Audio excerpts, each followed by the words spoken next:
બહુ મોટી મુશ્કેલી છે કે જેથી આ આગળ ઉપરવાસમાં વરસાદ સારો પડવાથી આ પુલની ધરાશાય થઈ છે।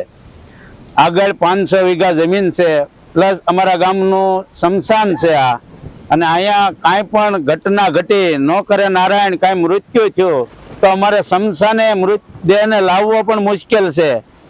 એની માટે સરકારશ્રીને અમે અપીલ કરીએ છીએ, શ્રી ધારાસભ્યોને અપીલ કરીએ છીએ, તાલુકા પંચાયતને અપીલ કરીએ છીએ કે અમારો તાત્કાલિક રસ્તાનો કાંઈ પણ નિર્ણય લાવે અને એનો કાંઈ પણ જે પડેલો અને અમારા ગામમાં પણ એટલે એ વરસાદના કારણે આ પુલ જે છે ધરાશી થયેલો છે અને અહીંયાથી 500 થી 700 વીઘા જમીન પણ આવેલી છે અને સ્મશાન છે આ કાંઠે।